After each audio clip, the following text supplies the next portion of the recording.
So I was born and raised in New Mexico. My father is a United Methodist minister. My mother was the choir director at the church, and we served multiple congregations over the course of my growing up. And when I was in the third grade, I started piano lessons with a wonderful woman in a small town in southern New Mexico, Artesia. Did that for a while, decided that I was tired of that, so I stopped taking piano lessons. We moved to a new town, and I started again with a new teacher. She was quite wonderful to me, but I remember her saying to me all the time, "Oh, you could be so good if you would just practice." And, I didn't understand why I couldn't just be good without practicing, but I learned a long time that you couldn't do that. So then when I was in middle school, I started taking organ lessons from the professor at New Mexico State University. And she was very kind to me and got me started off right. Interestingly, we really didn't have any instruments in the town where I lived, Las Cruces, that were of any note. We had a couple of pipe organs, but they weren't very good. I didn't know that at the time. I thought they were magnificent. They were the only thing I knew. So it wasn't until I went to college and started studying organ at Texas Christian in Fort Worth that I began to realize, now this is what an organ is supposed to sound like. And had a marvelous teacher, Emmett Smith, who in fact just celebrated his 90th birthday in August. And he took a young man who knew absolutely nothing. I tell everybody I was the most clueless musician out there, and really helped me to progress. A great organ is often created by a great acoustic, the setting that it's in. A great organ can be ruined by a bad acoustic. A mediocre organ can be made great by a great acoustic. And if you can put the two together, then you really have what you need.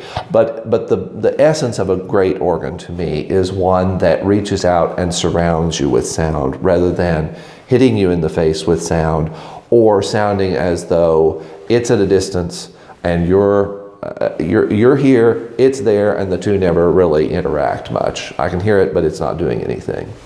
So a great organ will reach out, surround you with sound like a warm blanket. It's just, you know it when you hear it.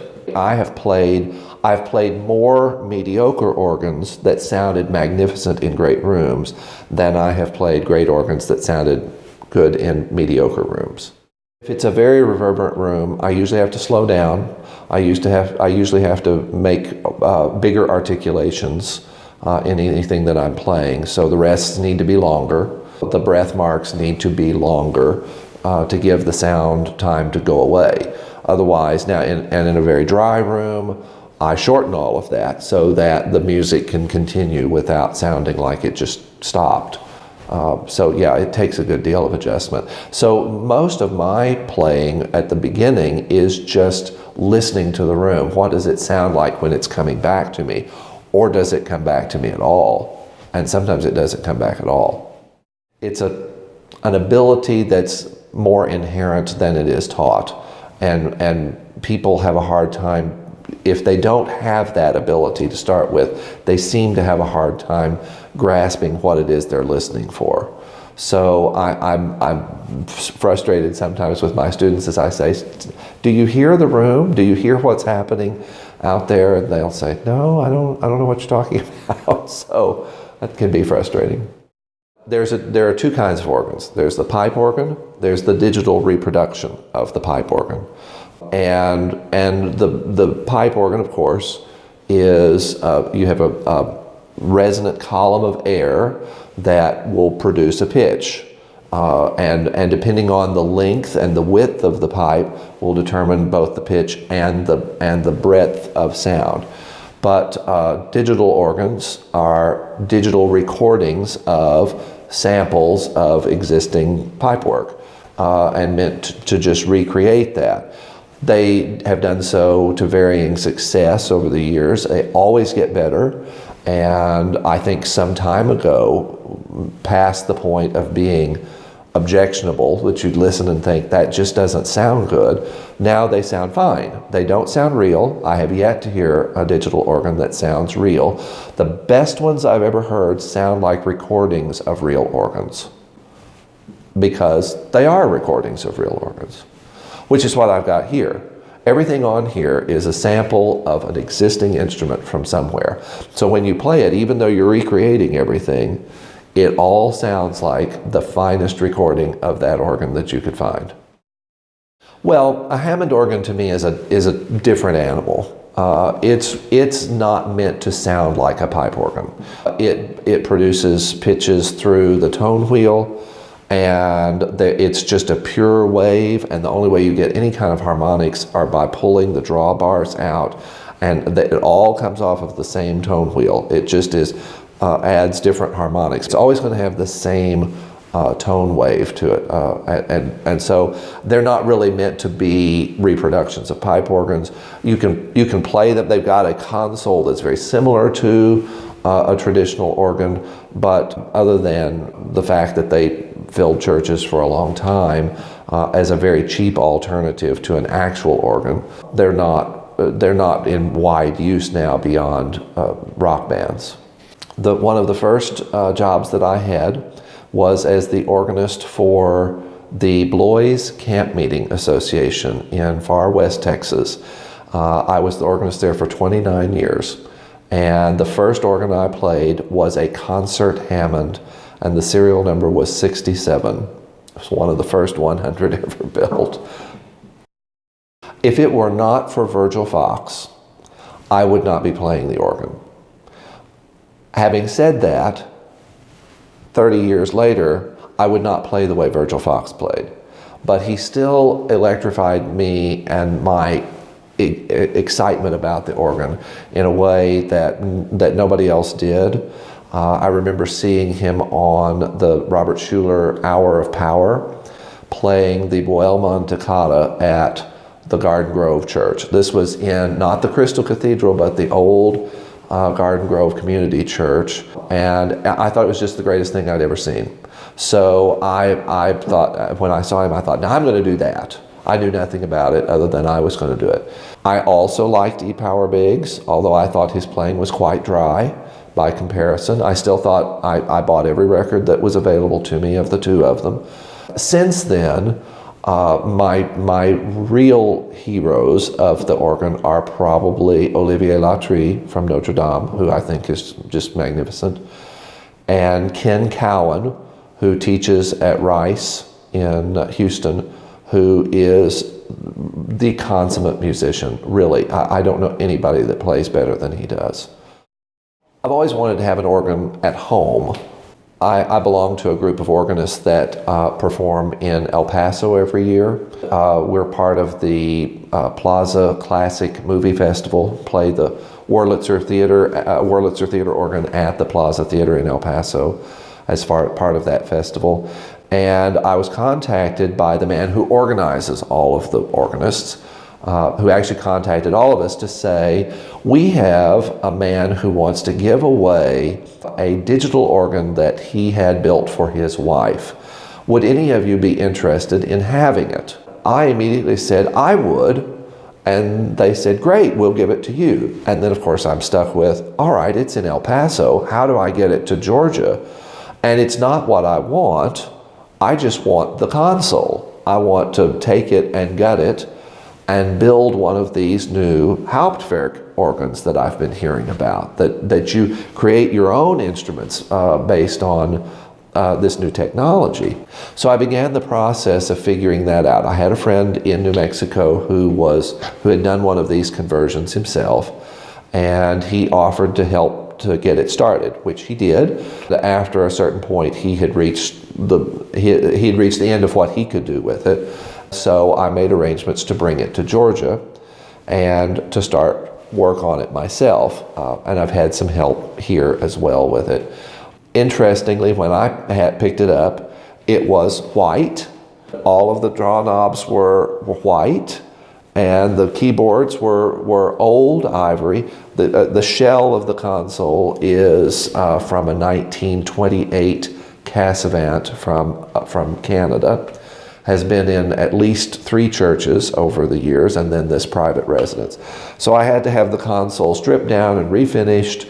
I had to have new draw knobs purchased that had black on them, and new faces made for them, and new keyboards made because the old ones were pretty worn out. And so in essence, everything is new on this and so my free organ turned out to not be free at all. There are several different companies that do these sample sets, and they are to varying degrees of success. But the better companies have developed a technique that allows them to go into churches. They contact the churches and get permission to record the instruments, and then they record every single note on the organ with multiple sets. So they'll have a very quick release, they have a medium release, meaning that they hold the note longer, and a long release where they hold the note a long time. And then they put it through a computer program that will read how quickly you're playing and use the proper sample to go with that. Then it will continue to loop the continuous sound for as long as you want to play. And so if I wanted to hold a note for a long time, it would just keep going like a real organ would. But they are recordings, and they include the acoustic of the room. I have the Laurenskerk from Rotterdam, which is a large organ in the main church there, and it has all of the acoustics from the room as a part of the set. So when you're playing, you have the reverberation coming through as well as the notes, which makes it sound even more like the finest recording of something that you can find. Because it really is, that's exactly what it is. It is a recording done at a very, very high level. And then you just get to put all of the different recordings together by playing it. And in fact, some sample set makers have additional microphones further out in the room, and then they have rear channels so that you can have a true surround sound effect and get the back part of the room coming from the rear channels. So that makes it even more immersive when you play. Now some sample sets, for instance the theater organs like you would have at the Fox Theater, are recorded dry, which means that they're right up next to the pipe and they have no reverberation whatsoever. They tend to not sound all that great without some added artificial convolution reverb thrown in, unless they're in a large room that has some kind of acoustic to it already. And then they sound fantastic because they're probably the closest thing to an actual pipe playing that you can get. So if you take the reverberation out, it sounds more real, but you have to have some kind of reverberation so that it's not just an assault on the ears. So everything is inside. There is a high-powered PC that is in the back of the console, and then there's a complete operating system that handles all of the moving stops. So if I want to have the stops move, I can have them do that just like in any real organ. And I just have to program those myself. And then those go to the computer. Now the computer will show on the screen what organ is up to play. And when I change these stops, it will register on here and you'll see what is turned on. So you see all of the stops that will come on. These are actually touch screens, which means I can also turn them on by touching them on the screen, which is extremely helpful for larger sets because I have several organs that are far larger than the amount of stops I have here. So I have a button here that will turn off all of the physical controls and just control everything through the computer, which means that I can set up larger registrations with larger instruments and play them as though this is now the physical control rather than the actual physical control. I will say too, this is not ideal. the touchscreen is not ideal because it's somewhat iffy technology. I mean, it works, but if you don't quite get it, well, if you just get close to it, you might get it, you might not. So you have to really be on task if you want to play it. So if I have a particularly large instrument that has a lot of stops on it and they're very close together, it's really difficult to control from the touch screens. This is it. Yeah. So there are 8 tower speakers and 1 large subwoofer that handle the low end of the pedal division. And I have all the sound system. Eventually, I hope to have it at home, in my home, but right now it's here at Cumming First Methodist, where I can hopefully have it as a second instrument to use for concerts, or even we've talked about doing a couple of pieces for choir and 2 organs, one at the front and one at the back. And this would serve, obviously, as the second organ. Well, actually, it's in a sound rack that's over on beside the organ, and you can see, yeah, there's quite a lot. So there's a crossover network. There are a couple of amplifiers there. There sound integration that allows you to send to multiple channels. This can actually have up to 256 different channels. So if I wanted to have 256 pairs of speakers, I could do that, but I'd have to have a sound interface that would allow for 256 different signals, which is, I mean, would be kind of ridiculous. The amount of money that would cost, you might as well just look into a pipe organ, honestly. One of the things that I had to add were key cheek buttons that would provide the sound effects for the theater organs, and also there's a drawer over here that has sound effect buttons for the theater organs. Of course, it depends on what's loaded. The organ has to be loaded up. And the way you do that is I've got 3 buttons here that allow me to change the organ. And there's a screen which is kind of hidden by the music rack, but it will tell you what organ is playing. I can change this and load a new set, and you'll see it's going to change the organ for me. And we'll go to a theater organ. It takes just a moment because the computer really has to process what am I going to do? How am I sending the signals to different channels? And the larger the set is, the longer it takes to load. The technology has all been, it's just been trial and error. Honestly, it's been trial and error. And I will say that the entire process has been very frustrating. It's been 2 steps forward and 1 step back from the beginning, and sometimes 2 steps forward and 3 steps back. So a project that I had hoped would take about 6 to 8 months to do took over 3 years. A project that I'd hoped would cost somewhere around $15,000 to $20,000 cost nearly 3 times that much. And it's just been, if someone were to ask me today if I would do it again, the answer is no, I would not. I would happily hire one of the companies that builds them to do it for me, but I would not undertake, I wouldn't want to undertake doing it again myself. It is extremely complicated, and there are just so many variables that have to be taken into account. You know, what kind of control system will you use for the physical part of the organ? Do you have to have new pistons? Do you have to have the whole thing will have to be rewired to accommodate this? And who's building the computer? Will the computer, what will it accommodate? What kind of instruments will it play? Who's building the sound system? Is it appropriate for the type of instrument you're doing? I mean, there's just a lot to go into it. I am very satisfied with it. I'm not unhappy with it. It just was far more work than I really had anticipated. And so, I mean, I guess in some ways I'm not unhappy that I did it, but I wouldn't do it again. If I knew then what I know now, I would have done a completely different take on it. The first thing I would have done is I would not have used an old console. I wouldn't have even tried to retrofit something. I just would have said, let's start fresh with new components that are built specifically for this. rather than trying to retrofit everything to work with this system, which can be done, but at expense and a good deal of work.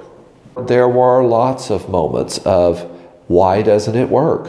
Why isn't it doing anything? And on the phone with the people who built the control system saying, yes, but nothing's moving. Why is nothing moving? And that took several weeks of back and forth, and they would send a new program to send to the computer that does the control system. We would try it. Some things would work and some things wouldn't, and they'd say, we just don't understand, it should all be working. And so, and they were very nice. Everybody was very nice. The speakers I ordered 2.5 years before they came, and was told every month, oh, they're almost done. They'll be here just within a couple of weeks. So as it turned out, the instrument itself was not ready, so the speakers would have just been sitting. So that was fine. But if I'd had the instrument ready, it would have been two years of waiting for speakers to arrive. From beginning to end, it was about 3 years and 2 months. Long time. You could easily build a pipe organ in that amount of time. In fact, you could probably build a couple or three. This is the one, of course, that would be like the Fox Theater in Atlanta. I have 3 different theater organs on here, and they are various sizes. This is a fairly large one, and I was mentioning the key cheek buttons that you get your ooga horn and train whistle and bell tree and all that kind of thing to make your sound effects, and cymbals and different sound effects. And so all of the sound samples for these are taken from existing theater organs where you can, they've just recorded those instruments playing these sound effects. And they're quite good samples, really. And then the difference between a theater organ and a classical organ is generally the tremulant, which is the vibrato sound. And it's very heavy and very deep on a theater organ as opposed to and very fast as opposed to a classical organ, where it's very shallow, just adds a little bit of variation to the voice. But so, for instance, if I'm playing tibias with no tremulant, they're kind of churchy sounding. But if I turn the tremulant on, if I can see it, there it is. You've got that very heavy vibrato sound to it. And if I do, for instance, my vox humanus, just kind of a very straight sound, and then I can make them super nasally with the tremulants on.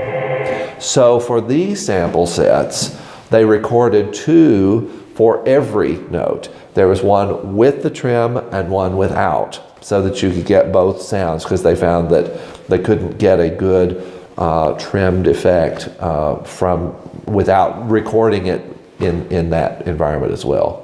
Some people complain about the cost of these sample sets, and I think they're incredibly inexpensive for the amount of work that goes into them. So for example, the least expensive one that I have, which is for a chamber organ, it's very small, just 5 stops, was about $50.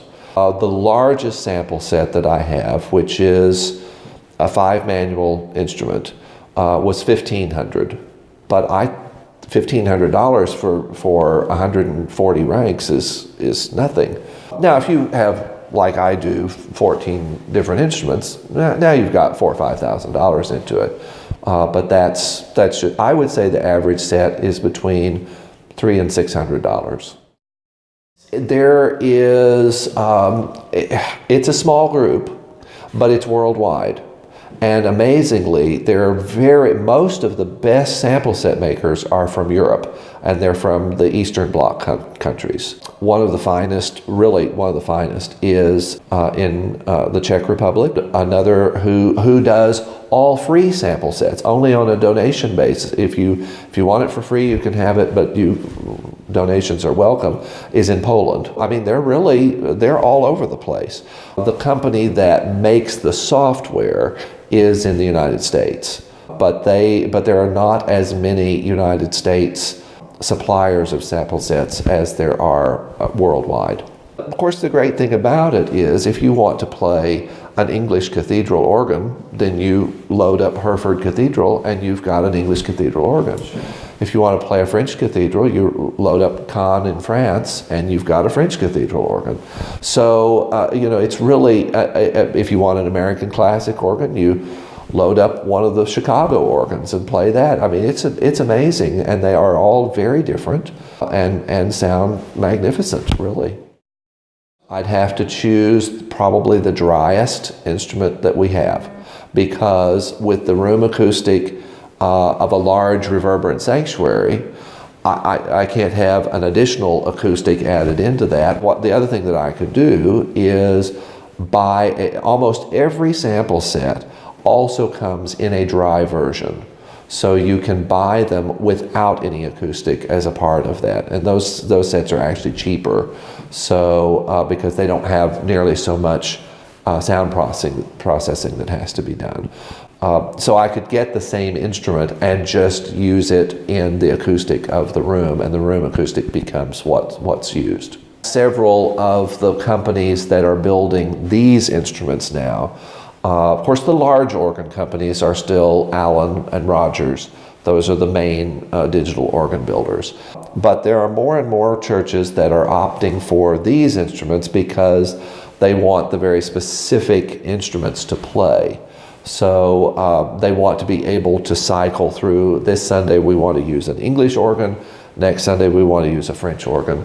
And so they'll have 3 or 4 or 5 different instruments that they can use. And some of the builders have figured out ways to make magnetic face fronts. So when they change instruments, people can go through with their new stop tabs and just put the new magnets on that show. There is technology, although I haven't seen it, I just know that it exists, that would allow for everything to be digital, so that when you change, it will show you the name of all of the stops for whatever instrument is up to play.